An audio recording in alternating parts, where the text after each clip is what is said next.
Paz do Senhor, meus irmãos, que bênção estarmos mais uma vez na casa do Senhor.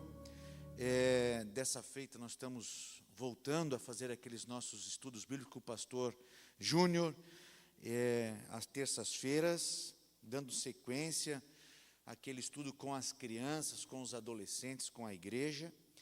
E nesse recomeço a gente vai estar estudando os livros históricos. Hoje a gente vai começar com um livro de Josué, e a ideia é a gente dar uma passada geral e trabalhar algumas questões específicas de cada livro. Hoje, no livro histórico de Josué, a gente vai ver algumas coisas importantes e o que define Josué ser quem ele é. Amém? Então, ao final, a gente também vai abrir para fazer algum questionamento, alguma pergunta. Pode ser perguntas bem difíceis, porque o pastor Jean está com a gente. E o Jair também, né, Jair? Que bom ter aqui, mano. Amém, graças a Deus. Meus irmãos, quando nós pensamos... Tu tens aquela caneta aí? Amém, graças a Deus. Então, vamos em frente, então, Ezequiel. Nós, quando pensamos o livro de Josué, a ideia que se tem é de que Josué escreveu a grande parte do livro de Josué. Claro que tem trechos que não foi ele que escreveu, principalmente o capítulo 24, que fala sobre a morte e o enterro dele, ele não escreveu isso, né? Mas grande parte do livro de Josué é notório, se percebe pelas passagens, nós estivemos aqui, nós fizemos assim, foi feito assim, eu estava... Então, percebe-se que ele está falando na primeira pessoa, então é ele quem está também escrevendo o livro. Pode ir em frente.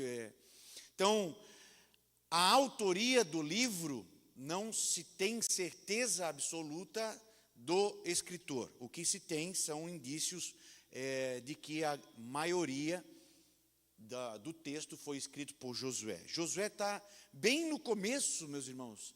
Aqui ficou um pouco difícil, né, para nós ver direitinho lá, mas está bem no começo da Bíblia. Bem no começo tem Adão e Eva lá na criação. Depois nós vamos ter ali o primeiro quarto. Depois de Abraão nós vamos ter a saída do povo e chegando ao Egito. Depois o Egito como opressor do povo de Deus, e toda essa problemática vai fazer com que o povo de Israel tenha que sair do Egito, e aí vai nascer então Moisés, e Josué vai estar do lado de Moisés. Josué é um assessor, é o secretário de Moisés. Morrendo Moisés, Josué assume o lugar, a liderança do povo de Israel. Então, segundo, pode ir em frente, vamos bem rapidamente essa introdução. Zeque, pode ir. Então, normalmente, a data da escrita do livro está lá para o ano de 1400 antes de Cristo. São os fatos iniciais da história do povo de Israel. E Josué vai ter, no seu começo, já pode ir em frente, no seu começo, ele vai passar por uma passagem de nome. A princípio, o nome dele é Oséias. Abra sua Bíblia aí, por favor. Lá em Números capítulo 13 e versículo 8. 13, Números, bem no começo da Bíblia também, Números capítulo 13 e versículo 8. Aqui começa alguns aspectos da história de Josué. E essa é uma parte importante da história de Josué, enquanto pessoa. Números capítulo 13, versículo 8, quando diz assim, da tribo de Efraim, Oséias, filho de Num. Esse Oséias é Josué, que mais à frente, no mesmo capítulo 13, lá no versículo 16 agora, você vai ler de que são esses os nomes dos homens que Moisés enviou em missão de reconhecimento do território. A Oséias, filho de Num, Moisés deu o nome de Josué. Então aqui em Números capítulo 13, nós vamos ver Josué, que sempre estava nos bastidores da história, agora assumindo uma liderança. Josué é um dos espias que Moisés vai mandar à terra de Canaã. Então, Moisés, quando chama Josué, ele vem com o nome de Oséias, que quer dizer salvação. E Moisés, quando envia Josué, já envia Josué com um outro nome, que Moisés troca, que é Josué. Deus é salvação. E Yoshua vai ter uma conexão muito grande de Josué com o próprio Jesus, no nome inclusive, Yoshua. E a mudança de nome, com o tempo, nós vamos ficar aí umas 3, 4 terças-feiras no livro de Josué, e a gente vai ver que tem muito a ver essa mudança de nome. Não foi porque Moisés acordou naquele dia, eu vou mudar o nome desse guri, vou mudar de Oséias para Josué. Não, tem muito a ver com o profético da função que Josué vai realizar. Talvez nem ele se apercebesse. Mas uma coisa é você dizer, eu sou a salvação, outra coisa é você dizer, Deus é a salvação. Então, não só mudou o nome, como mudou também um dos propósitos na vida de Josué. O escopo da vida de Josué. Que Josué poderia achar, pelo nome que tinha de Oséias, de que pelo braço, pela sua força, pelos seus dons, pelos seus talentos, ele podia conquistar alguma coisa, fazer alguma coisa. A partir do seu envio por Moisés, quando ele passa a chamar-se Josué, com o nome que Deus é a salvação. Já não é mais eu, já não sou mais eu que resolvo o problema, já não sou mais eu a solução. A solução vem de Deus, eu estou a propósito de Deus, na dependência de Deus, e nós vamos ver que isso é muito importante na história e na perspectiva pessoal de Josué. A quarta coisa muito importante é a visão geral do livro. Essa visão geral do livro, qual é a ideia do livro em si? O livro de Josué é o livro da ocupação do território, da promessa. Quando Abraão lá atrás sai da terra de Ur dos Caldeus, Deus promete para Abraão, de ti eu farei uma nação, essa nação vai herdar uma terra, e nessa terra vocês vão viver. Pois agora, quem está fazendo aquilo que foi promessa de Abraão é Josué. Veja, irmãos, Abraão saiu, ele e Sara, marido e esposa, não tinham filhos.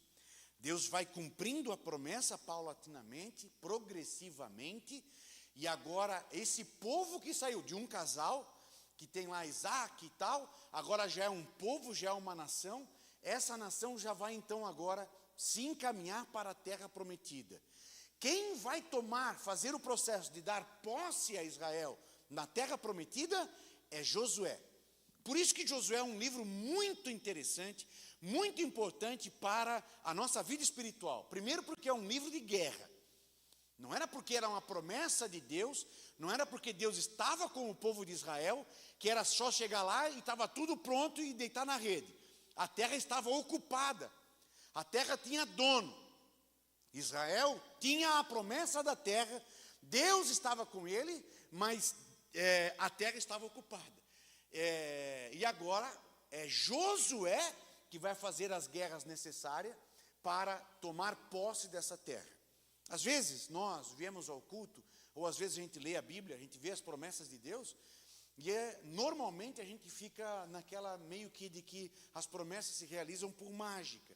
As promessas vão acontecer assim, uma mágica de Deus sobre a nossa vida, prosperidade, bênção. Nosso casamento será um casamento pleno, será um casamento realizado num passe de mágica. O livro de Josué vai nos ensinar o contrário. Deus tem promessa, Deus está conosco, Deus é por nós, mas para tomar posse disto, nós vamos ter sim, passar e guerrear, e muitas vezes, inclusive, nós vamos falhar, nós vamos errar. Vamos para a guerra errado, vamos perder batalhas. Vamos aprender isso com Josué. fora da direção de Deus. Era a promessa de Deus, Deus está comigo, e eu fui para a guerra sem Deus, perdi a batalha. Poxa, mas o meu casamento foi tão bonito, o meu casamento foi na igreja, o meu marido era a promessa de Deus, minha esposa a promessa de Deus, e por que deu tudo errado? Vamos ver em Josué. Josué vai nos ensinar muito sobre isso. Como é que as coisas dão errada, mesmo sendo o povo de Deus, mesmo debaixo de promessa, mesmo estando Deus com ele. Como é que deu errado essa guerra? Por que nós perdemos essa batalha? Muito bem. Então, a visão geral do livro de Josué é isso, é tomar posse por guerra, não é simplesmente chegar lá e está tudo pronto, não, é guerra, nós vamos guerrear, a terra é nossa, Deus é conosco, mas é com guerra, com batalha. 5, Josué no Novo Testamento.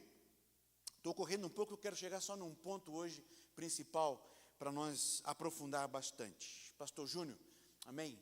Benção, mano, já damos início aí. Amém. Josué no Novo Testamento. O Novo Testamento vai falar bastante de Josué, principalmente o livro de Atos, porque o livro de Atos tem a ver com a igreja tomando posse, a igreja iniciando também o processo, tal qual Israel, a igreja crescendo, a igreja tendo domínio, a igreja crescendo no seu território, e é claro, se a igreja passa pelas batalhas, se a igreja também avança com as guerras, Josué é o nosso livro, é o que nós precisamos, principalmente num tempo como hoje, nós precisamos muito de Josué. Está lá em Atos 7, 44 e 45, nós vamos ver então Estevão falando de Josué. Estevão, na sua pregação, vai estar trazendo a lembrança, a pessoa de Josué. Estevão vai estar falando com os judeus na época, com os israelitas, lá no começo da igreja, e Estevão vai estar dizendo, olha, nós chegamos aqui porque teve alguém como Josué, que liderou o seu povo e nos deu domínio dessa terra. Nós vamos, esse link do começo da igreja, a igreja indo para Samaria, Jerusalém, Samaria, Judeia, confim das terras, da terra, a igreja crescendo em território, tem um simbólico aqui muito importante de Josué e as batalhas. A igreja não cresce sem as batalhas. A igreja crescer é sim uma guerra. Você começar uma igreja numa cidade, você começar um culto na sua casa, faça isso só para te ver que guerra que é. Que guerra que a gente trava. Começar um culto na nossa casa, convidar pessoas para vir a um culto doméstico, fazer um discipulado, é uma grande batalha. E Estevão está lembrando isso. Está lembrando o povo de Israel, ele está lá em Jerusalém, está pregando em Jerusalém, daqui a pouco vai ser morto nessa pregação, mas ele está lembrando isso. Josué nos liderou na tomada desse território ao qual nós vivemos. Hebreus vai falar muito também de Josué, principalmente porque Hebreus fala do tempo de descanso. Há um tempo de guerra, mas depois desse tempo de guerra também tem um tempo de descanso. Sim, também é uma frase escatológica, é uma frase muito importante para o crente e para o cristão também, de que na salvação nós também temos esse descanso, esse dia de descanso em Cristo. Hebreus também vai falar da fé de Raabe, assim como Tiago. Tiago também fala de Raabe. Tanto o livro de Hebreus quanto o livro de Tiago vão falar da Raabe. Raabe é aquela meretriz, aquela prostituta que vivia em Jericó. E quando foi tomado Jericó, ela foi salva pela fé e pela visão que teve também do reino de Cristo. Então perceba, irmãos, que o livro de Josué não é um livro isolado num cantinho do Antigo Testamento. O livro de Josué também é um livro muito importante no Novo Testamento, com alguns dados e importância também escatológica para a igreja. O propósito do livro de Josué, conquista da terra prometida. Esse é o propósito do livro de Josué e da vida de Josué. Josué tinha um propósito de ser um adorador, Josué tinha um propósito de ser um líder, Josué tinha um propósito de ser alguém na direção de Deus, mas a vida dele também tinha uma parte prática na sua adoração, que é conquistar o território que Deus tinha dado. Isso aqui, irmãos, já fica para nós como algo muito interessante da vida de Josué. Nós precisamos também ter a nossa parte prática da espiritualidade. É claro que a gente tem que orar, é claro que a gente tem que se santificar, é claro que a gente tem que ler a palavra, meditar na palavra, mas isso não pode ser algo só no campo das ideias. Nós não podemos viver um cristianismo ideológico. Nós não podemos viver um cristianismo que seja uma filosofia. A nossa fé da leitura da palavra, a nossa fé ao orar, também tem que ter a prática, também tem que ter a ação da conquista. Eu creio naquilo que eu estou lendo, eu creio naquilo que eu estou orando, e porque estou em batalha ao ler a palavra, porque estou em batalha ao estudar a palavra, porque estou em batalha ao orar a Deus, ao adorar a Deus, conquistamos.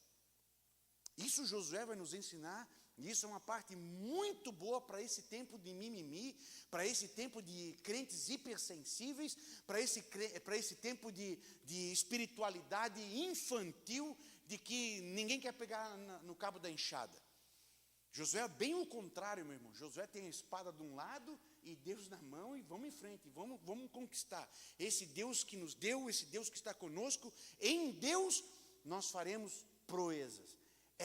Esse é um aspecto muito interessante do livro de Josué, que, trazendo para a prática nossa, trazendo para a nossa espiritualidade, ela é importantíssima. Pois bem, vamos agora para o coração do que eu gostaria de deixar claro para nós hoje, da essência de Josué. Vamos em frente, Isaac. Qual é a essência? Por que Josué é Josué? Isso é uma das coisas que eu quero muito fazer aqui nos nossos encontros de terça-feira. A gente analisar um pouco a pessoa, aquilo que a pessoa é. Aquilo que fez e tal está ali na Bíblia e tal, mas para a gente se aprofundar um pouquinho só sobre a pessoa que a gente está narrando e estudando. A gente está estudando o livro de Josué. E o que faz Josué ser Josué? Ele era um grande general, ele era um grande soldado, ele era corajoso, ele orava bastante. A principal característica que nós vamos ter de Josué é a sua visão. E para isso eu queria que os irmãos abrissem a Bíblia aí, vamos só nos aprofundar nesse aspecto aqui. Eu queria que a gente caminhasse bastante pela Bíblia aí. E isso era interessante. Abra a sua Bíblia aí para você perceber quem é Josué, lá em Números capítulo 12 e Números capítulo 13. Esses dois capítulos vão definir para nós a pessoa, quem é Josué. Pai, isso é água com gás?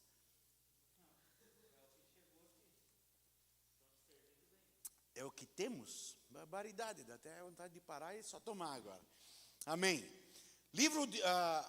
A pessoa de Josué. Por que Josué é Josué? Assim como por que o Lemos é o Lemos? Por que o Zeque é o Zeque? A gente vai estudar agora o background, o profundo daquela pessoa. Certo? Então, Números, capítulo 12 e capítulo 13. A primeira vez que Josué vai aparecer, aparecendo. E aí dali nós vamos tirar o que a gente pode aprender sobre Josué enquanto pessoa. Número capítulo 13, versículo 1 a 2 e o 8, a gente vai ver que Deus ordena para Moisés para escolher 12 espias. Está aí, Números capítulo 2. Envia homens que espiem a terra de Canaã, que eu hei de dar, de cada tribo, olha só, de cada tribo envia um homem, sendo cada um príncipe entre eles. Então, Josué era um dos principais da sua tribo, certo? Josué é um dos príncipes. Ainda no 13, versículo 8, Zé. Da tribo de Efraim vem Oséias, que depois Moisés vai mudar o nome para Josué. Então, Josué vem da tribo de Efraim, muito bem. Números capítulo 13 e 25, Zé. Depois os espias vão, Josué. Os espias vão, tem Josué e Josué. os espias vão, e no 25, eles ficam 40 dias lá, espiando a terra. E depois de 40 dias, esse número é um número importante, né? Ainda mais no contexto de Israel e do deserto, 40 dias espiando, e aí eles voltam para trazer o relatório. Nós conhecemos mais ou menos essa passagem, né? Dos 12 espias, olha só, Números 13, versículo 30 agora. Dos 12 espias, só Josué e Calebe vão dizer de que bênção, a terra é boa, tem gigante, os caras são guerreiros, são matador, nós estamos ferrados, mas em nome de Jesus nós vamos vencer. Só Josué e Calebe falam assim. Todos os outros 10 espias vão dizer: nossa, Moisés, tu está louco? Nós temos que voltar para o Egito. Não tem como nós vencer esse povo. Não tem como nós entrar em Canaã. Deus nos trouxe até aqui para a gente morrer. 10 espias vêm com uma mensagem negativa.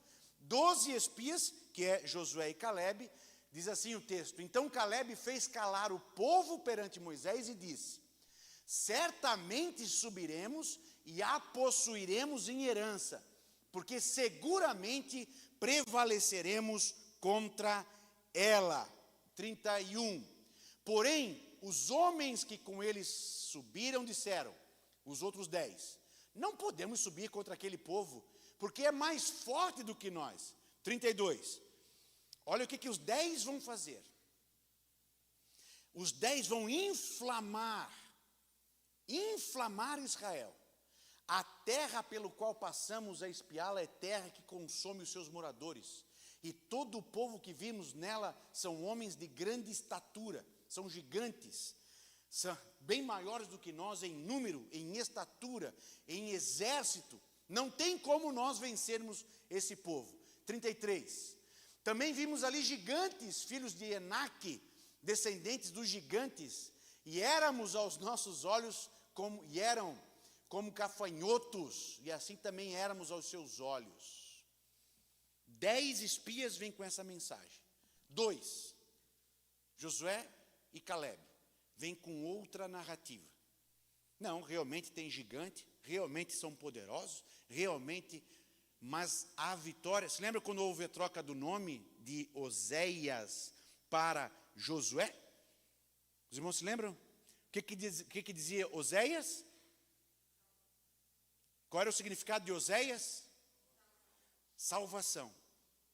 E qual era o significado de Josué?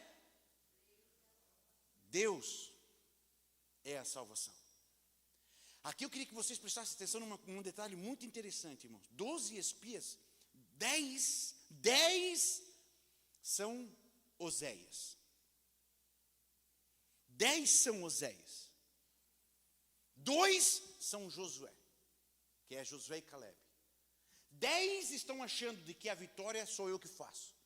Não, eu oro, eu jejuo, eu dizimo, eu faço, então é porque eu mereço. E quando eles veem o inimigo maior, não, então não tem como. Isso aqui eu não consigo vencer. As drogas eu não consigo vencer. A prostituição com o meu dízimo eu não consigo vencer. A corrupção, a cidade, nós não conseguimos vencer os problemas públicos. Porque a vitória... Quem é que daqui tem a solução para a corrupção no Brasil? Quem é que daqui tem a solução para os problemas da nossa cidade de São José? Sozinho, eu vou resolver, eu faço. Quem é que daqui tem a solução para a sua casa, para a sua vida? Quem é que daqui tem a solução para tudo na sua vida? Quando a gente está empolgado, não, eu sou Oséias, eu faço, eu sei. Mas quando a gente vê os desafios da vida, quando a gente sai do filosófico da fé, quando a gente sai do ideológico da fé, e a gente enfrenta os desafios da vida, e tem que tomar conta desse território, nós desistimos. Isso é o legal do livro de Josué. Quando eu saio do ideológico, quando eu saio do cristianismo, que é uma ideia. Não, agora nós vamos ter que fazer isso aqui funcionar. Agora o nosso casamento tem que ser como diz a palavra. Agora a gente tem que tomar posse desse território. e não importa quem, e não importa o inimigo, não, nós vamos tomar conta. Por quê? Porque Deus é a nossa salvação. Não é por mim, não é por merecimento, é pela graça. Vamos em frente. Então a gente já está vendo quem é Josué. O destaque de Josué é a sua visão. Josué, Números 14, 6 e 9. Em Números 14, 6 e 9, de novo, nós vamos ver Josué e Caleb. E olha que interessante esse texto é importante. Põe para nós lá, Zé, por favor. Números capítulo 14, versículos 6 e 9. Josué, filho de Num, e Caleb, dos quais espiaram a terra, rasgaram as suas vestes, quando o povo de novo queria desistir. O 9, desculpa, está certo. Tão somente não sejais, olha só como é que Josué e Caleb vão falar com o povo, irmãos. Eles não vão fazer uma narrativa bonita.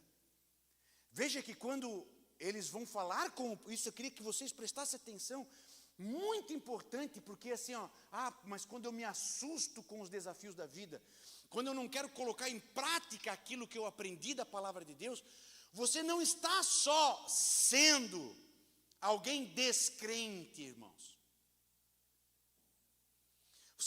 Você não está só sendo alguém que não tem fé, como a gente diz. Olha o que Josué e Caleb vão dizer do povo. Não é só uma ideia aqui e nós vamos retroceder, ou vamos fazer a nossa, Deus dá, ao invés de, Deus deu para nós Canaã. Não, vamos tomar Palhoça. Deixa Canaã lá no cantinho deles, porque a gente não vai conseguir vencer eles, mas vamos dar o nosso jeito e vamos para Palhoça então.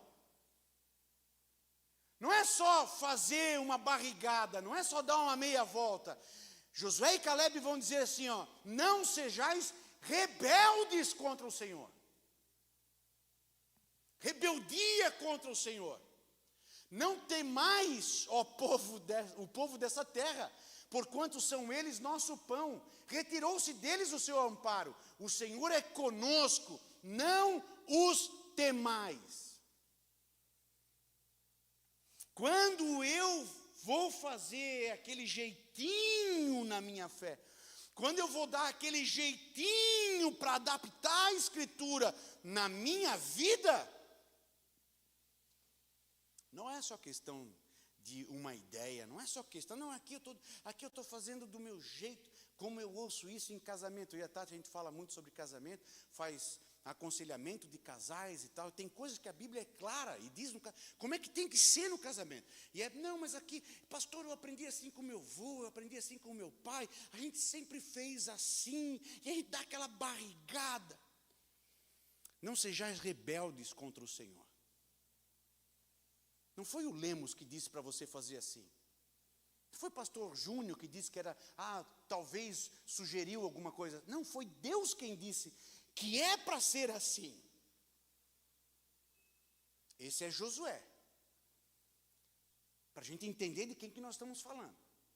Lá depois, mais à frente, qual é o resultado disso? No versículo 10. Olha o versículo 10. Mas toda a congregação disse que os apedrejassem. Josué e Caleb, na defesa daquilo que era certo, eles estão correndo risco de vida. Israel quer apedrejar. Olha o que esses 10 endemoniados conseguiram fazer em Israel, irmãos. Israel, que acabou de passar o Mar Vermelho. Israel, que está comendo maná do céu, que está comendo as codornizes que Deus manda. Israel, que está tirando água da rocha. Agora 2 caras estão falando a verdade, 2 camaradas estão dizendo, não, nós vamos entrar, porque Deus deu, porque Deus está conosco. E o que eles querem fazer com eles? Querem apedrejar os caras. Paulo vai dizer que haverá um tempo em que a gente não suportará a sã doutrina. E como é interessante quando a gente começa a conversar com algumas pessoas e elas vêm com essas lorotinhas, e vêm com essas mentirinhas, e vêm com esses subterfúgios, e você vai com Bíblia, e você vê a pessoa já se mexendo na cadeira, e você vê a pessoa já se coçando toda, e aquilo vai pegando, e a vontade dela é te tocar uma pedra mesmo, ou melhor, hoje te dar um tiro. Vai falar de casamento entre homem e mulher. Vai falar sobre perdão, vai falar sobre reconciliação, vai falar sobre santidade, vai falar sobre necessidade da busca profunda da palavra de Deus. Hoje nós estamos falando com bancos aqui quase. Queriam apedrejar, matar, por não suportar ter que se submeter a Deus pela rebeldia. Deus fez passar pelo mar vermelho a pé seco, Deus deu o maná, Deus dá águas que saem da rocha, Deus faz o que faz. São um povo rebelde, desgraçado. A congregação inteira quer apedrejá-los. Se não fosse Deus intervir ali, o Senhor apareceu na tenda da congregação a todos os filhos de Israel. Se não fosse Deus intervir ali, teriam matado Josué e Caleb.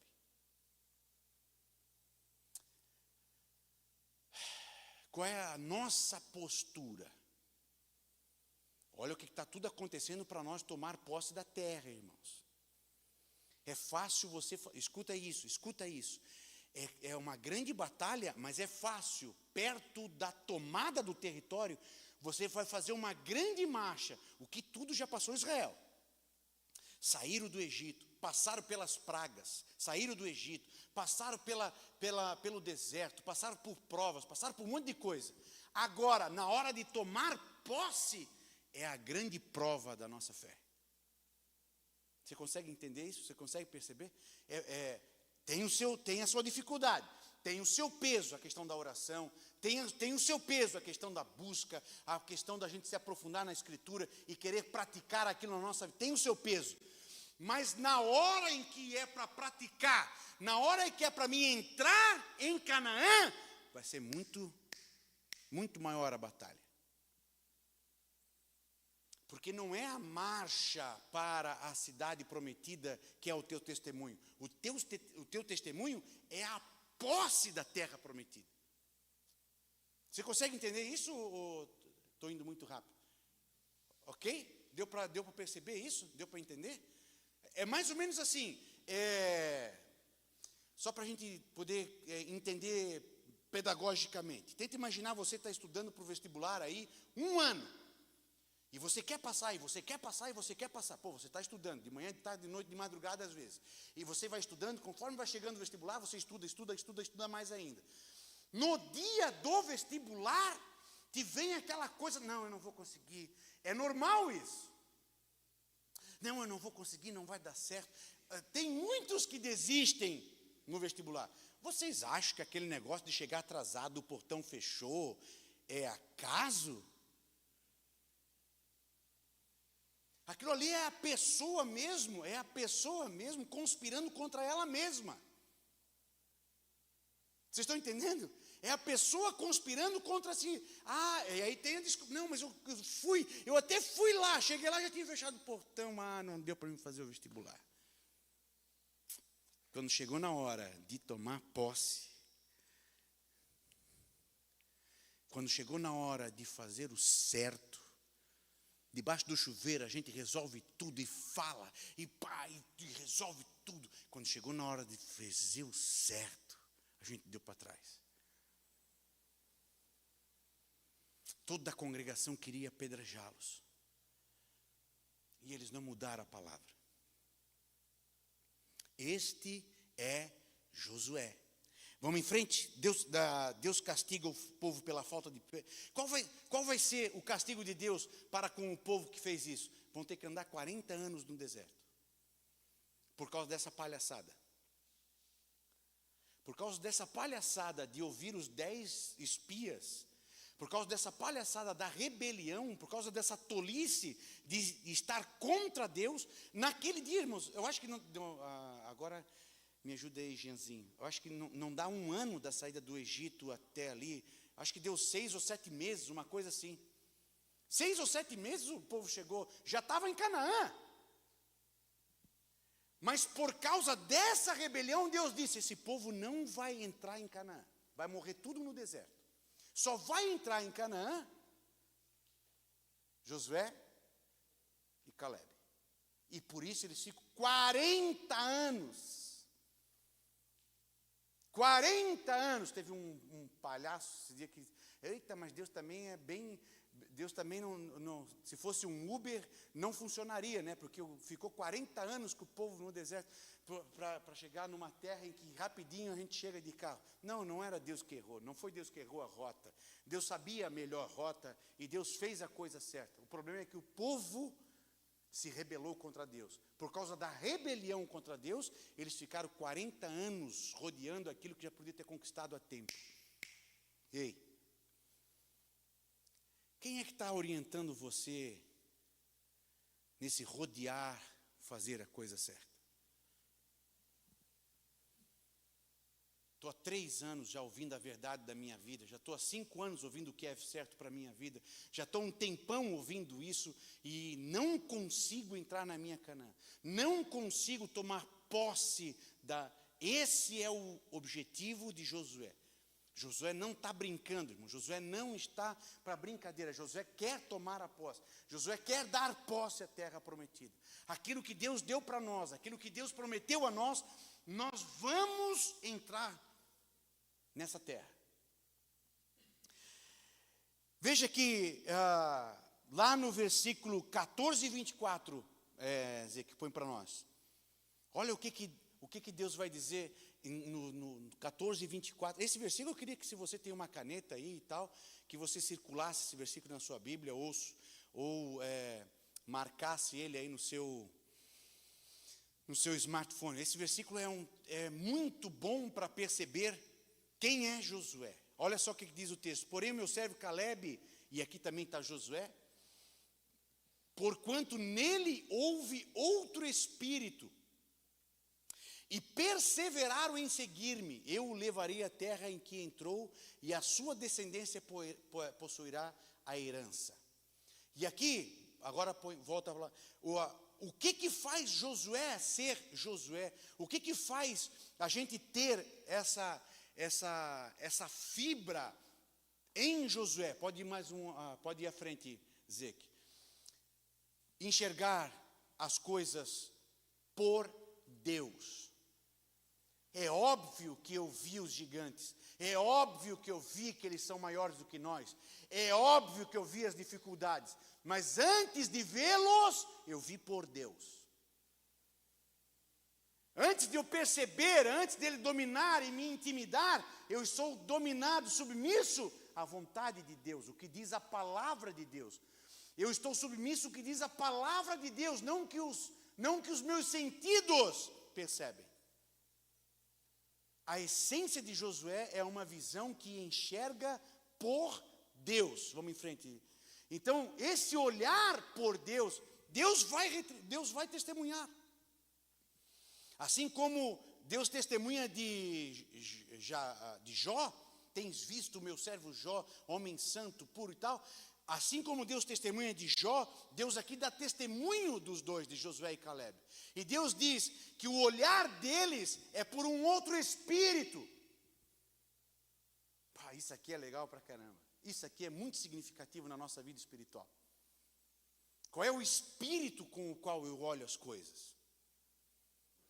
Tem gente que vê as coisas, consegue enxergar as coisas, tudo com um espírito de porco, tudo com um espírito de crítica, tudo é ruim. E Josué, Caleb, aqui a Bíblia está dizendo que enxergam por um outro espírito. Não era o espírito dos 10 espias. Não era o mesmo espírito daqueles 10 espias que não conseguiam ver a vitória, que não conseguiam enxergar a vitória. Josué e Caleb, diz Deus deles, eles enxergam por um outro espírito. E eles perseveram em me seguir. Um olhar de perseverança. Não foi segunda-feira, mas na terça-feira eu estou de pé de novo. Perseverar. ser resiliente naquilo que eu creio da palavra.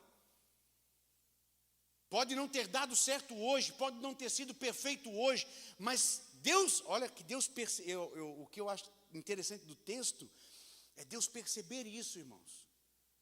Deus perceber essa postura no homem, Deus perceber essa postura na carne, Deus perceber essa postura na espiritualidade de Josué. Ele persevera. É isso que vai fazer Davi ser Davi. Davi com todos os seus problemas, mas Davi era um homem segundo o coração de Deus. Davi não desistia, Davi não voltava atrás, persevera. Hebreus vai dizer que o meu espírito não tem prazer em quem volta atrás, em quem deixa, em quem abandona. Deus me chama, Deus coloca na minha mão, e por eu descrer, por eu rebelar-me a Deus, eu entrego aquilo que Deus... irmão, isso é o fim para o olhar de Deus para conosco. O contrário Deus está fazendo com Josué e Calebe. Eles perseveram.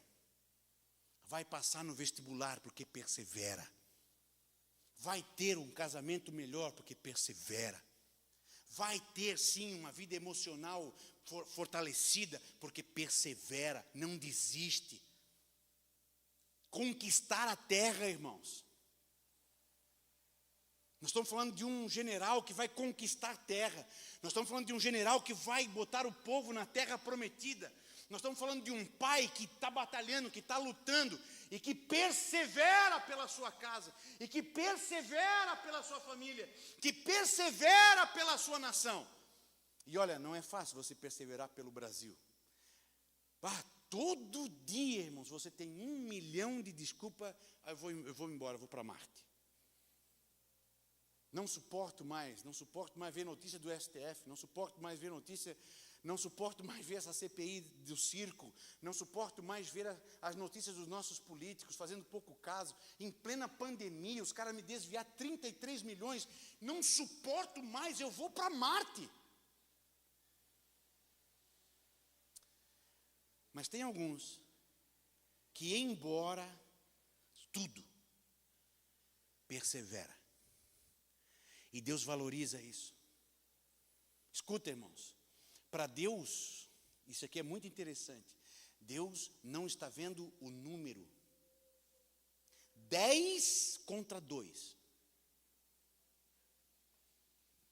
10 tem uma opinião, pois Deus está com os 2.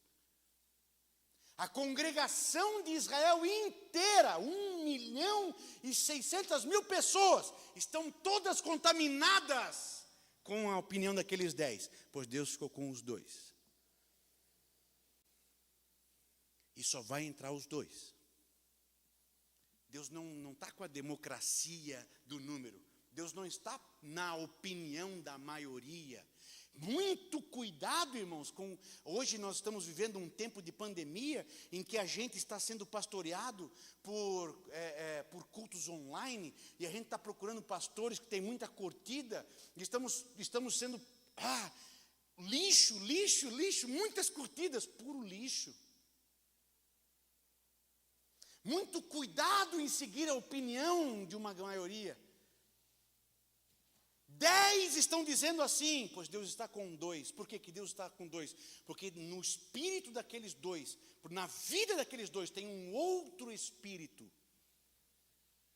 Perceber e ver qual é o espírito que está aqui agindo. Qual é o espírito que está nessa opinião. De onde é que está vindo essa palavra do meu filho? De onde é que está vindo essa opinião na minha casa? Esse meu comportamento, de não querer ler a palavra. Eu não oro, eu passo o dia inteiro sem ler a palavra, eu passo o dia inteiro sem oração. Qual é o espírito que está em mim? Esse comportamento está vindo de onde?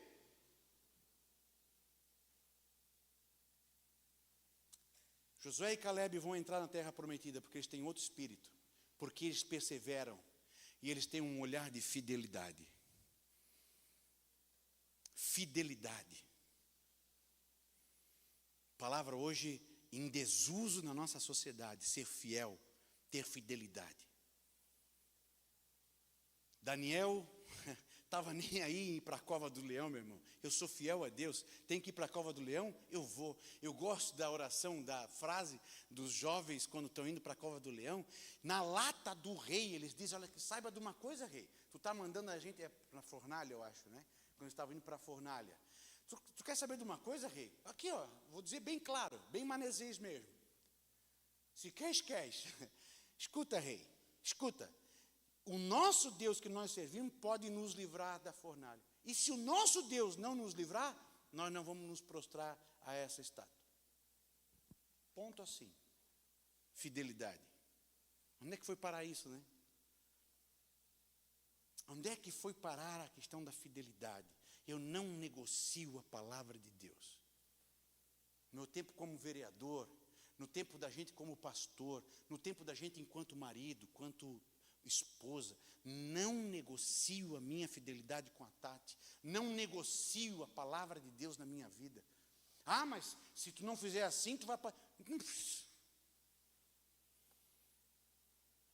O olhar com um outro espírito perseverante, fidelidade. Esse é Josué. Vamos em frente, Ezequiel. Irmãos, este olhar, quando Josué está lá, Josué e Caleb, então quando eles estão lá olhando aquilo, eles estão vendo, na verdade, Canaã, numa perspectiva de semente.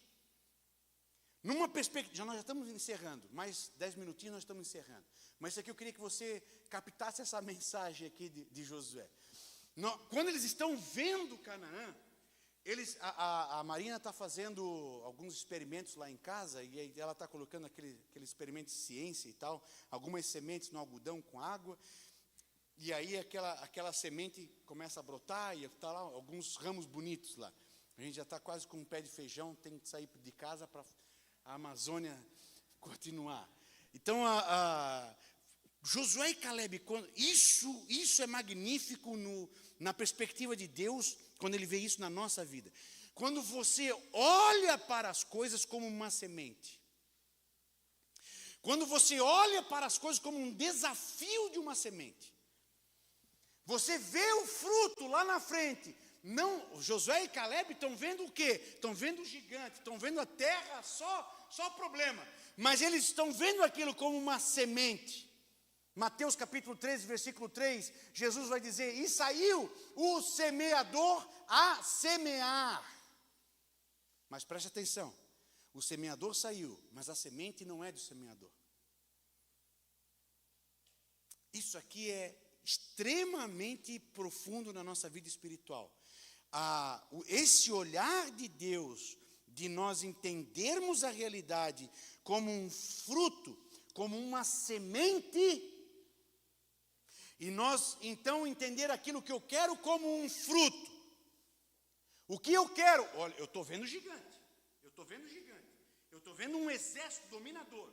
Eu estou vendo forças muito maiores que a minha. Mas isso aqui é uma semente. Essa semente, em Deus, vai gerar um fruto. Esse fruto é o povo dominando e morando aqui. A gente tem que entender a nossa espiritualidade muito como uma base de semente. Por exemplo, você quer um carro zero. Esse é o seu fruto. Carro zero. Qual é a semente que eu devo buscar? Os irmãos estão entendendo? Eu quero entrar na terra prometida. Qual é a semente que eu tenho que buscar? Deus falou da semente de José. Vocês vão entrar por causa do outro espírito, o olhar perseverante e... Qual era o terceiro? Fidelidade. Essas 3 sementes fizeram Josué e Caleb entrar na terra prometida. Não foi a guerra, não foi o braço deles. Eu quero passar no vestibular. Muito bem, esse é o fruto final do esforço espiritual. Passar no vestibular. Qual é a semente que você tem que ter? A semente que eu tenho que ter, irmãos, essa semente eu não tenho. E saiu o semeador a semear, porque ele tinha sementes, mas as sementes não eram dele. A semente que você precisa para gerar o fruto que você deseja, não é sua. Nós temos que ir buscar. E olha que interessante aqui, vamos em frente, Ezequiel. Quando os 12 espias olham para Canaã, o que eles estão vendo? Um vê um copo vazio, o outro vê o copo cheio. E o teu olhar é determinante para a tua alma. O jeito como você vê, o olho é a janela da alma. O jeito como você olha as coisas determina em muito como você pensa, aquilo que você é, o teu interior. E o que eles buscavam em profundidade? O olhar daqueles 10 foi um olhar de rebelião. O olhar de 2 foi um olhar de outro espírito, de fidelidade. Foi um olhar de quem tinha a busca de ver as coisas pelo olhar de Deus. Veja só, vamos em frente dizer. Quando a gente vê o resultado dos 10 espias e o resultado dos 2, Josué e Caleb, o que tem diferente ali naquelas duas pessoas? A semente. A semente deles são diferentes. E os frutos vão ser diferentes. Os frutos serão completos. É um abismo, irmãos. Olha só. 12 pessoas que vivem na mesma época, que têm praticamente a mesma idade, da mesma nação, falam a mesma língua, e tem um abismo que separa eles. Tem um abismo. Esses 10 rebeldes nunca entrarão em Canaã. Esses 2, a semente deles gera um fruto de posse. Qual a diferença desses 10 e desses 2? A semente. A nossa semente é que está ditando o resultado no nosso casamento. Irmão, como é o nome do filho da Márcia? Júnior. São as tuas sementes, Júnior. Está aí se preparando para casar. Está enrolando já há 12 anos. As tuas sementes, Júnior, é que vão determinar o fruto no meu casamento.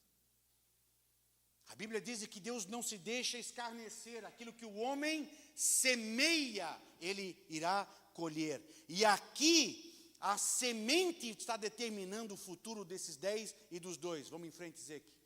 A semente. Qual é o fruto que você deseja? É isso que Josué vai nos ensinar claramente. Qual é o fruto? Você quer entrar em Canaã? Você quer tomar posse das promessas de Deus? Você de fato quer ser dono daquilo que Deus já te deu? Semente.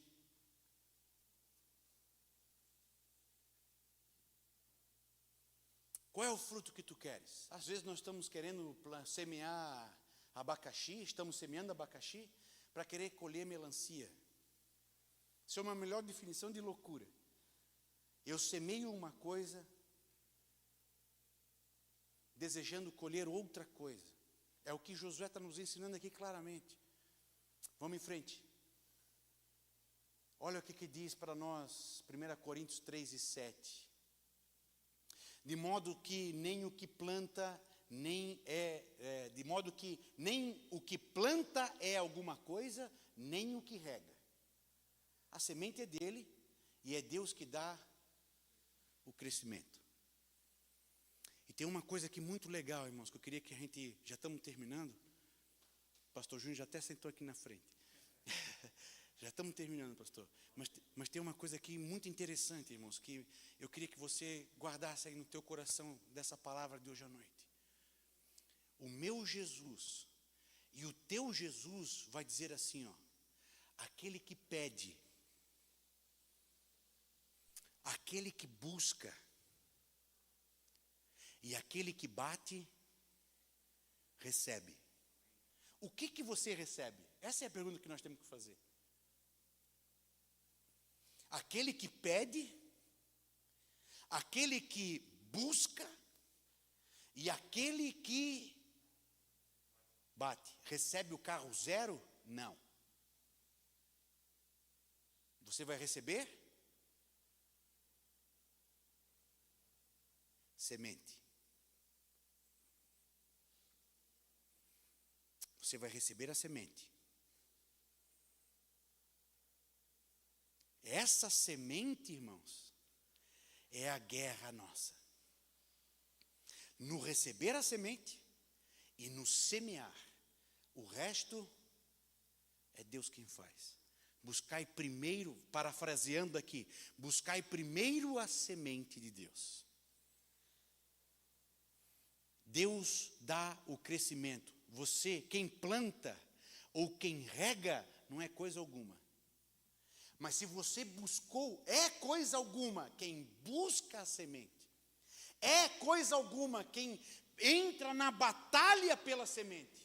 É coisa alguma quem busca e planta. Irmão, Deus não se deixa escarnecer e nem você será escarnecido por causa de Deus. Mas qual a semente que eu estou buscando para o meu casamento? Na pornografia. Qual a semente que eu estou buscando na minha vida profissional? No descaso para com a minha qualificação?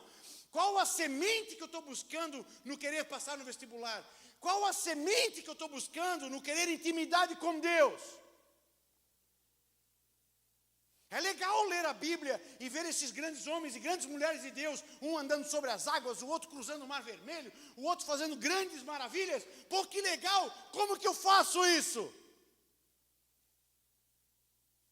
Ou isso é só uma ideia, ou isso é só uma ideologia, é só uma historinha que tem um fundo de uma... Não, irmão, isso é prática, isto é semente. Que eu tenho que pedir, que eu tenho que buscar e que eu tenho que bater. Você vai receber. Por último, Zeque, olha só, olha que texto maravilhoso de Josué. Se o Senhor, eles falando, se o Senhor se agradar de nós, então nos introduzirá nesta terra. Quer dizer, ele introduzirá. O que é introduzir na terra? Que legal isso. O que é introduzir alguma coisa na terra? Plantar, semear. Deus está semeando. Então o Senhor, se Ele se agradar de nós, Ele vai nos semear na terra. E se nós formos semeados na terra, a terra vai dar leite e mel. Aleluia! Que coisa legal! Que coisa fantástica! Porque se Deus semear nessa terra, essa terra vai produzir leite e mel. Mas como é que tem só produzido encrenca, pastor? Só produzido crise, só produzido problema? A semente. As nossas sementes estão erradas.